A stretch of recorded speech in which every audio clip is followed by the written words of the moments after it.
사도들이 하나님의 사자, 천사의 도움으로 옥에서 풀려난 사실을 알지 못하던 대제사장이 부하들을 옥에 보내어서 사도들을 끌어오게 합니다.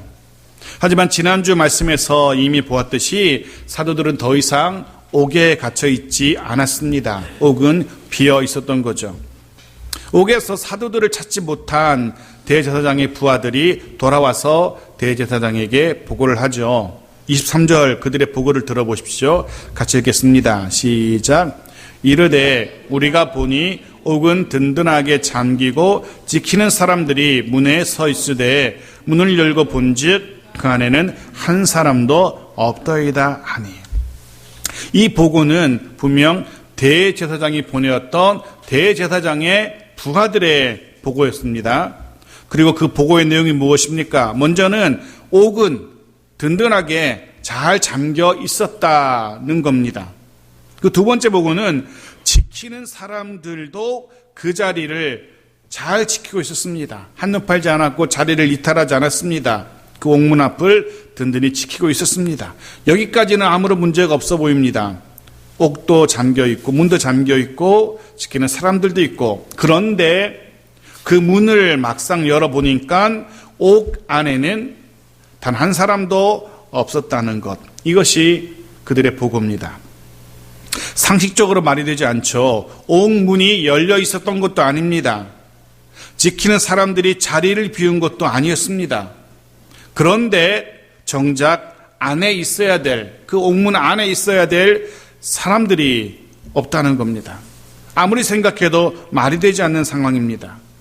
만일에 이 보고가 예수의 사람들, 예수의 제자들의 보고였다면 거짓말이라고 했을 겁니다. 하지만 이들이 누굽니까? 자신들이 보낸 자신들의 부하였습니다. 그들이 거짓말할 리가 없습니다. 무엇을 할 수 있습니까? 사도들이 옥에 없는 것, 사도들이 풀려난 것, 이것이 인간의 상식을 넘어서는 일이었다는 사실을 다시 한번 성경은 우리에게 보여줍니다. 사도들이 옥에서 풀려난 것이 옥문도 잠겨있고 옥을 지키는 사람들도 그대로 있는데도 그 안에 사도들이 없다는 것은 이 일이 하나님의 일하심이었다는 사실을 다시 한번 우리에게 보여줍니다. 하나님의 일하심이라는 것 외에는 설명이 되지 않는 현상이었던 겁니다. 지난주에 이어서 오늘도 여러분에게 축복합니다. 저와 여러분의 삶 속에 우리의 가정과 우리의 일터에 이런 일들이 많아지기를 바랍니다. 하나님이 하셨군요, 하나님이 하셨습니다 라고 고백할 수밖에 없는 그런 놀라운 일들이 특별히 2월 한 달 동안에 더 많아지기를 간절히 소원합니다. 우리의 생각을 뛰어넘는 놀라운 일들이 더 풍성해지기를 간절히 소원합니다.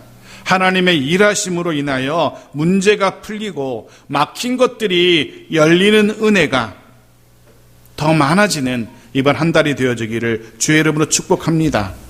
그런 부하들의 보고를 들은 유대의 종교 지도자들이 어떻게 반응하는지 보십시오. 24절입니다. 같이 읽겠습니다. 시작. 성전 맡은 자와 제사장들이 이 말을 듣고 의혹하여 이 일이 어찌 될까 하더니 의혹하여 당황했다라는 그런 의미의 표현입니다. 몹시 당황합니다. 당황할 수밖에 없습니다. 상상도 할 수 없는, 상상도 하지 못했던 일들이 실제로 일어났기 때문에 그렇습니다. 자신들의 생각을 뛰어넘는 일이 일어났기 때문에 해서 그들은 놀라고 그리고 당황해하고 있습니다. 하나님의 일하심이 세상을 당황시켰고 세상을 놀라게 했던 겁니다. 바라기는 저와 여러분도, 하나님의 백성들인 저와 여러분도 이 세상을 놀라게 할 수 있기를 간절히 바랍니다. 성경이 말하는 것처럼 세상이 감당할 수 없는 그리스도인의 삶을 살아갈 수 있는 저와 여러분 되어지기를 바랍니다. 우리의 말과 행실을 통해서, 우리의 삶의 모습을 통해서 세상을 놀라게 할 수 있는 그런 우리 모두가 되어지기를 바랍니다. 주님이 우리에게 말씀하신 것처럼 소금과 빛의 삶을 통해서 세상에 도전하고 세상을 놀라게 할 수 있는 그런 우리 모두가 되어지길 바랍니다. 사실 그리스도인의 삶 그 자체가 세상을 놀라게 할 수밖에 없고 세상에 도전이 될 수밖에 없는 그런 삶입니다. 그리스도인의 삶이라는 것은 세상에 도전이 되고 세상을 놀라게 하는 삶이어야만 정상입니다. 왜냐하면 우리는 세상과는 다른 삶을, 다른 길을 걸어가는 사람들이기 때문에 그렇습니다. 모든 세상 사람들이 이 땅을 바라보며 살아갈 때 우리는 이 땅이 아니라 하늘을 바라보며 살아가는 존재들이기 때문에 다를 수밖에 없고 그 모습을 통하여서 세상을 놀라게 하고 당황케 해야만 할 겁니다. 세상 모든 사람들이 부귀와 영화를 위해서 넓은 길을 달려갈 때 우리는 거꾸로 주께서 맡긴 사명을 위하여 좁은 길을 걸어감으로써 세상에 도전할 수 있어야 됩니다. 그리스도인들이 누굽니까? 세상 사람들은 좌절할 수밖에 없는 그때에도 여전히 소망을 잃지 않는 사람들이 그리스도인들입니다. 세상 사람들이라면 분노할 수밖에 없을 때에 그때에도 온유함을 잃지 않는 사람들이 그리스도인들입니다. 세상 사람들은 두려워하고 염려할 수밖에 없는 그 상황 속에서도 그리스도인들은 하나님으로 인하여서 염려하지 않고 근심하지 않는 사람들이 그리스도인들입니다. 그리스도인들이 그런 존재이기 때문에 당연히 우리는 세상을 놀라게 하는 그런 삶을 살 수밖에 없습니다. 저와 여러분이 그렇게 세상을 당황시키고 놀라게 하는 그런 삶이기를 축복합니다. 그렇게 공회의 지도자들이 당황하고 있을 때 또 다른 사람들이 와서 더더욱 충격적인, 더더욱 놀라운 소식을 알려주죠. 25절입니다. 같이 읽죠. 시작. 사람이 와서 알리되 보소서 옥에 가두었던 사람들이 성전에 서서 백성을 가르치더이다 하니, 옥에 갇혀 있어야 할 사도들이 지금 성전에 있다는 겁니다.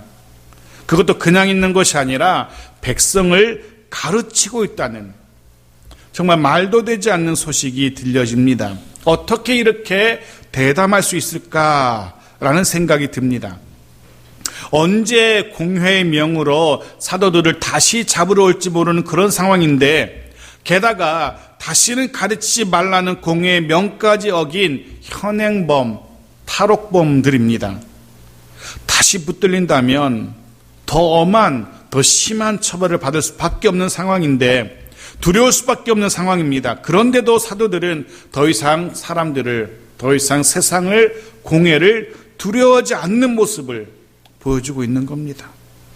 담대하게 자신들이 붙들렸던 그 성전으로 돌아가서 다시금 말씀을 전하고 있습니다.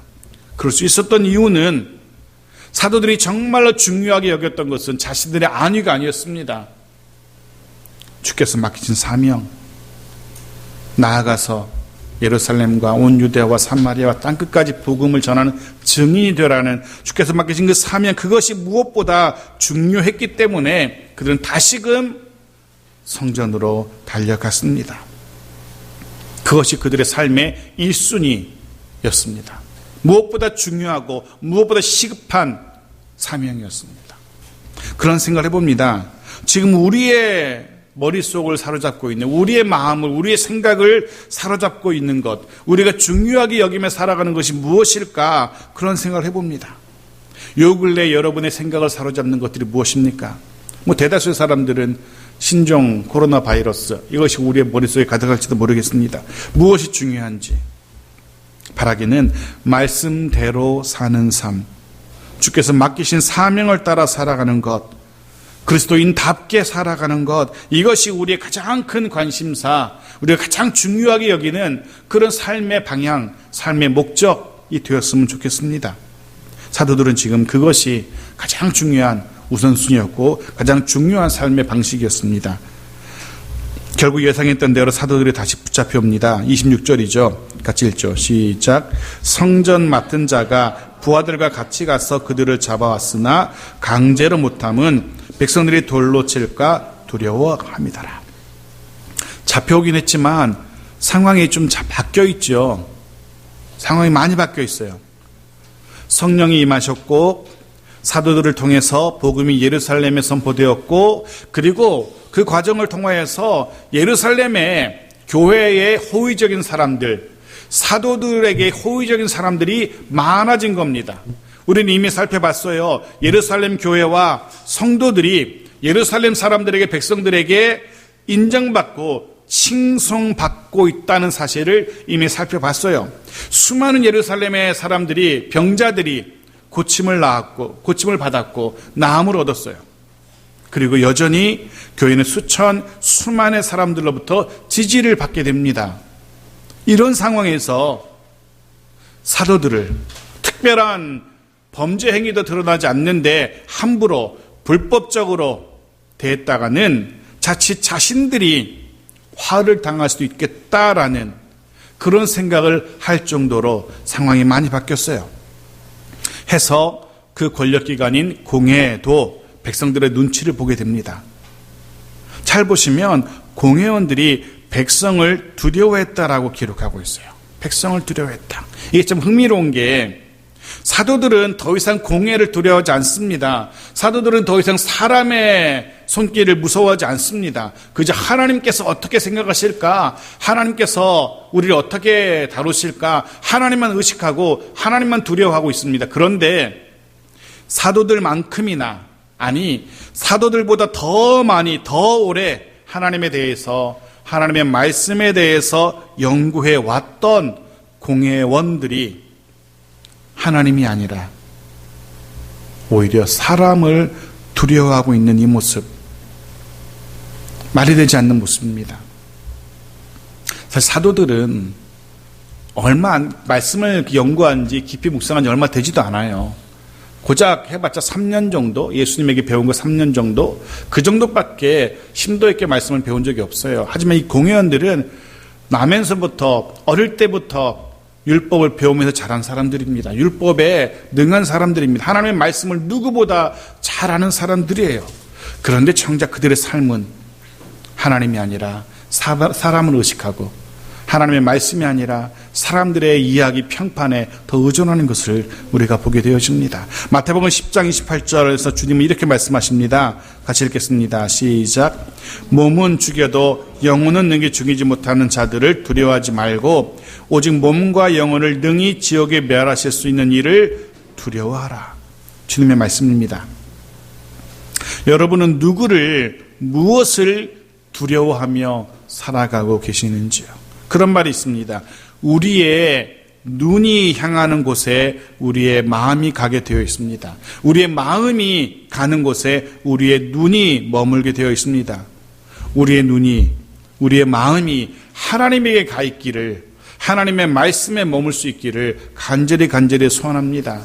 하나님을 의식하며 하나님을 두려워하며 살아야 합니다. 코람데오라는 단어를 여러분 아실 겁니다. 하나님 앞에서, 하나님이 지금 내 앞에서 떡하니 버티고 서서 나를 보고 계신다라는 그런 의식으로, 사람이 아니라 하나님 앞에서 하나님을 의식하며 살아가는 우리 모두가 되어지길 바랍니다. 결국 사도들이 다시 공회에 서게 되었습니다. 28절 보십시오. 같이 읽죠. 시작.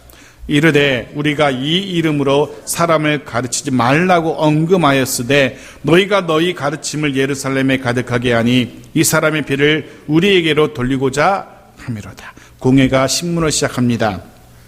그게 두 가지를 따져 묻고 있죠. 하나는 왜 공회가 명령한 그 엄중한 명령을 어겼느냐는 겁니다.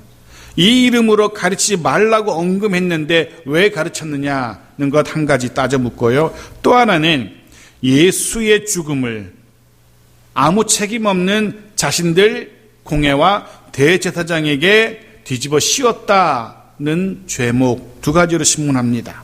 그런데 이 두 가지 다 말이 되지 않는 그런 이야기들입니다. 왜냐하면 보십시오. 첫 번째, 예수의 이름으로 가르치지 말라는 명령을 사도가 어겼다라고 신문하는데, 사실 사도들은 공회의 그 명령을 따르겠다라고 약속한 바가 없어요. 오히려 사도들은 분명히 말했었죠. 사람의 말이 아니라 하나님의 말씀을 따르겠노라라고 공회의 명령을 그 앞에서 반박했었어요.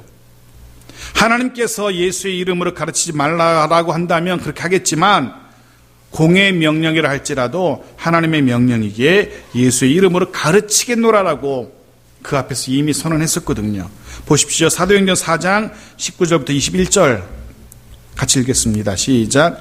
베드로와 요한이 대답하여 이르되 하나님 앞에서 너희의 말을 듣는 것이 하나님의 말씀을 듣는 것보다 옳은가 판단하라. 우리가 보고 들은 것을 말하지 아니할 수 없다 하니 관리들이 백성들 때문에 그들을 어떻게 처벌할지 방법을 찾지 못하고 다시 위협하여 놓아 주었으니 이는 모든 사람이 그된 일을 보고 하나님께 영광을 돌립니다. 이전에 베드로가 잡혔을 때 공회가 그렇게 얘기했었거든요. 다시는 예수의 이름을 가르치지 마. 그때 베드로와 요한이 뭐라고 대답했습니까? 싫다. 나는 내 하던 대로 하겠다. 그렇게 대답했었어요. 그런데 공회가 딱히 어떻게 처벌할 방법을 찾지 못했었어요. 그리고 놓아주었어요. 그런데 이제 와서 다시금 그걸 문제 삼는다는 것은 말이 되지 않죠.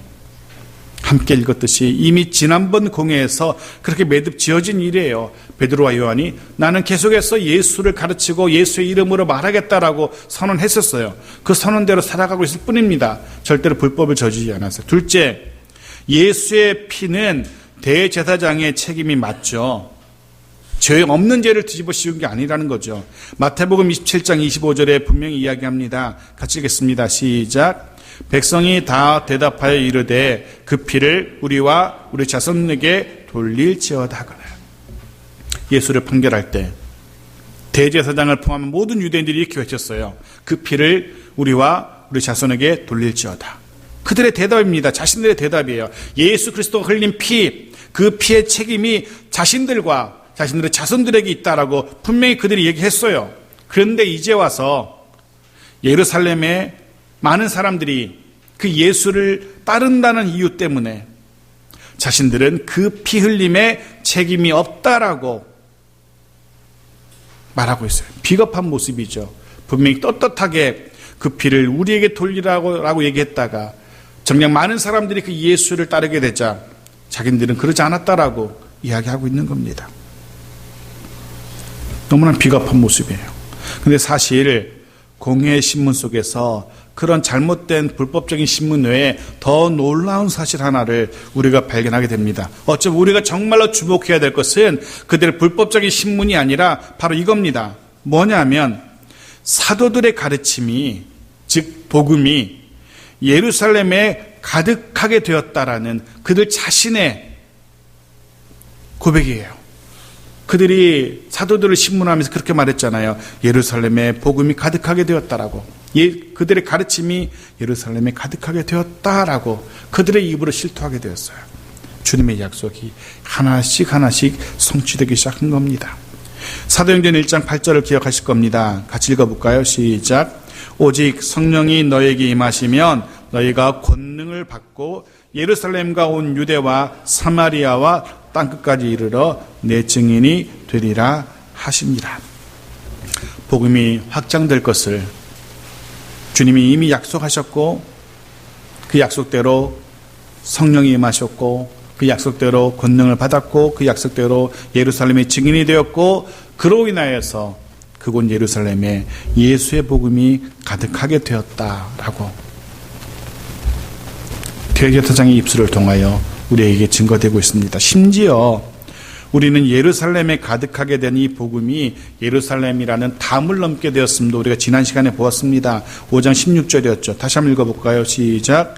예루살렘 부근에 수많은 사람들도 모여 병든 사람과 더러운 귀신에게 괴로움 받는 사람을 데리고 와서 다 나음을 얻으니라. 예루살렘 부근의 수많은 사람들. 예루살렘을 가득 채운 복음이 이제는 예루살렘 부근으로 주변 도시로까지 흘러가게 된 겁니다. 이 사실이 사도들의 자신들, 교회 자신의 떠벌림이 아니라 공회의 입술을 통해서 객관적으로 드러나게 되었다는 겁니다. 먼저 우리의 가정과 우리의 일터에도 복음이, 말씀이 가득하게 되기를 간절히 소원합니다. 그리고 우리의 섬김과 우리의 수고로 인하여 우리가 머무는 곳이 어디이건 그곳에 주의 말씀이, 주의 복음이 가득하게 되어지길 바랍니다. 사람들과 만나서, 친구들과 만나서 전혀 쓸데없는 세상의 이야기거리로 시간을 낭비해서는 안 될 겁니다. 제가 주중에 하루 정도는 많을 때는 2번 가지만 주로 하루 정도는 요 교회 밑에 카페에 가서 이제 말씀을 준비하곤 해요. 그래서 3, 4천 원짜리 커피 한 잔 시켜놓고 거기 따뜻하거든요. 교회는 약간 쌀쌀하면은 거기 가면 이제 따뜻해요. 여름에 더울 때는 거기 가면 이제 에어컨 시원하게 틀어주고 그러면 3, 4천 원 가지고 서너 시간 이제 설교 원고 작성하곤 하거든요. 근데 간혹 보면은 자주 동네 아주머니들이 이렇게 와서 카페에 앉아서 두런두런 이야기할 때가 있어요. 그러면 이제 그 얘기가 귀에 들려요. 어쩔 수 없이. 조용한 카페고 많은 청년들이 이제 노트북으로 작업하고 이러는데 아주머니들 와서 떠들거든요. 그러면 무슨 얘기하는지 들려요. 들어보면 예외 없이 저마다 남편 욕 그리고 자녀 자랑입니다. 엿들으려고 엿든 게 아니라 들려요. 그들이 하도 크게 떠드니까. 근데 그런 생각을 하게 되죠. 그들의 얘기를 들으면서 도대체 왜 예외 없이 남편에 대해서는 마치 무찔러야 할 공산당처럼 한결같이 불평과 불만과 저주를 쏟아내는 자기 남편인데 왜 그렇게 아줌마들 모여서 그렇게 욕을 하는지, 그리고 왜 예외 없이 자녀들에 대해서는 한결같이 저렇게 자랑할까? 들어보면 그렇게 자랑할 것도 없어요. 별로. 왜 이렇게 한결같이 남편들에게는 그렇게 험담을 하고 자녀들에 대해서는 별거 아닌 것 같은데 그런 자랑을 하고, 여하튼 그런 얘기를 들으면서 별 쓸데없는 참 이야기도 그렇게 서너 시간 그들도 그렇게 보내요. 앉아가지고. 그러지 말고 어디서건 주의 복음, 주의 말씀, 주의 은혜를 나눌 수 있기를 간절히 소원합니다. 연초에 지난달에 성경 읽기 카드를 나눠 드렸어요. 가지고 계십니까? 지난주에 그때 받고 이제 성경책 꽂아놓고 어디 있는지도 모르시고 이렇게 또 그러시면 안 됩니다. 잘 채워가고 계신지 모르겠어요. 어느 날인가는 한번 쭉 수고해서 칭찬하는, 많이 읽으셨네, 칭찬하는 시간도 가질까 합니다. 한 번쯤은. 너무 염려하지 마시고. 저는 지금 출애굽기 읽고 있는데 마라의 쓴물 부분을 읽고 있는데, 창세기 다 읽고 마라의 부분을 읽고 있는데요. 열심히 주의 말씀을 읽고 그러십시오. 요셉의 삶을 여러분 아실 겁니다. 요셉의 삶. 요셉으로 인하여 요셉이 머물던 곳에 하나님의 복을 주시죠. 요셉이 옥에 머물 때는 심지어 옥의 모든 일들이 형통합니다. 요셉이 어느 집에 머물 때는 그 집이 형통하고 복을 받게 됩니다. 요셉으로 인하여 심지어는 애굽이라는 나라가 복을 받게 되죠. 그로 인하여. 똑같이 같은 원리로 우리로 인하여 우리의 가정과 일터에 주의 말씀이 가득하게 되어지고, 그로 인하여, 그런 우리로 인하여 우리의 가정과 일터에 주의 은혜가, 주의 복이 가득하게 되어지는 그런 축복이 있기를 간절히 소원합니다. 그 출발점이 뭐라고요? 주의 말씀으로 채워지는 겁니다. 예루살렘이 사도들의 수고로 인하여 예루살렘의 복음이 채워지게 됩니다. 29절입니다. 공의 신분에 대해서 베드로와 사도들이 어떻게 대답하는지 보십시오. 같이 읽을까요? 시작. 베드로와 사도들이 대답하여 이르되 사람보다 하나님께 순종하는 것이 마땅하니라. 공의 물음에 대한 베드로와 사도들의 대답입니다. 일전에 대답한 그대로입니다. 사람보다 하나님께 순종하는 것이 마땅하니라. 아멘. 이것이 베드로와 사도들의 신앙 고백이었어요. 사실은 이 표현은 역사적인 배경을, 이스라엘에게 있어서는 역사적인 배경이 있는 그런 말이에요. 이 말은 우리에게는 이렇게 막 크게 안 와닿는데 사람에게가 아니라 하나님에게 순종하는 게 마땅하다. 이 말은 우리에게는 그렇게 뭐 피부 안 와닿잖아요. 근데 사실은 유대인들에게는 이 말이 뼈에 사무치는 말이에요. 왜냐하면 기원전 2세기 정도에 로마 황제 안티오쿠스 4세라는 황제가 예루살렘과 유대에 명령을 내리죠. 황제 칙령을 내려요. 어떤 칙령이냐면 번제의 제사와 안식일 준수를 금지시킵니다. 그거 외에도 할례를 금지시킵니다. 그리고 유대 명절, 6월절이라든가 초막절이라든가 이런 유대 명절을 못 지키게 해요. 생각해 보십시오. 번제 제사, 안식일 제도, 할례와 유대의 명절들, 이 모든 것들이 유대인들이 생명처럼 여기는 것들이었습니다. 그 모든 것들이 유대인의 가장 강력한 특징들입니다. 그것을 금지시켰어요, 황제가. 그것만이 아니었습니다. 성전이 아니라 다른 신전을 짓게 했고, 성전에서 제단이 아니라 다른 제단을 쌓게 했고, 거기서 제사를 드리게 해요. 그것도 그냥 제사가 아니라 유대인들이 가장 가증하게 여기는, 부정하게 여기는 돼지와 같은 짐승을 잡아서 제사를 드리게 했던 거예요. 황제가 그렇게 했어요. 유대인들이 어떤 선택을 했을까요? 당시 수많은 경건한 유대인들이, 그들의 선택이 바로 이거였어요. 이 고백이었어요. 그때 수많은 유대인들이 사람보다 하나님께 순종하는 것이 마땅하니라 이렇게 고백하고 로마에 잡혀가서 수많은 사람들이 죽임을 당합니다. 안티고스 4세가 그들을 잡아다가 화형을 시키거나 사자의 밥을 대거나 그렇게 해버립니다. 이 고백을 따라 사람보다 하나님께 순종하는 것이 마땅하다는 이 고백을 남기고 그들은 다 형장의 이슬로 사라지게 되죠. 그래서 후에 신학자들은 이 안티오쿠스 4세가 아마도 다니엘서가 예언하고 있는 적그리스도일 것이다 라고 해석하기도 해요. 후대 사람들은 이 황제를 미치광이 왕이라고까지 부르게 돼요. 이런 역사를 알고 있는 유대인들입니다. 이 표현이 사람이 아니라 하나님께 순종하는 것이 마땅하니라, 이 표현이 얼마나 준엄한 표현인지 유대인들은 다 알고 있어요. 사도들이 지금 그렇게 표현하고 있는 겁니다. 이 선언 앞에 공회가 어찌할 수가 없는 겁니다. 그 역사가, 이스라엘 역사가 그래요. 사도들의 이 선언에 대해서 공회는 단 한마디도 대꾸할 수가 없었던 겁니다. 사람보다 하나님께 순종하는 것이 마땅하니라. 이 고백이 오늘날 저와 여러분의 고백 이어지기를 간절히 소원합니다. 우리의 매일의 삶 속에서도 이렇게 고백하며 살아갈 수 있는 우리 모두가 되어지기를 간절히 소원합니다. 말씀을 정리합니다. 오늘 말씀은 우리에게 정말 중요한 것이 무엇인지 도전합니다. 늘 하나님 앞에서 하나님을 의식하며 살아가는 삶이 얼마나 중요한지 우리에게 이야기합니다. 그리고 그런 우리의 삶이 세상을 놀라게 할 수 있는 그런 구별된 삶이라고 우리에게 도전하고 있습니다. 바라기는 그렇게 구별된 소금과 빛으로 드러나는, 해서 세상에 선한 영향력을 행사할 수 있는, 주변 사람들에게 선한 영향력을 행사할 수 있는 그 우리 모두가 되어지길 바랍니다. 그리고 그런 우리의 삶을 통하여 주의 말씀이, 주님 주시는 은혜와 복이 먼저는 우리 가정을 가득 채우게 되기를 소원합니다.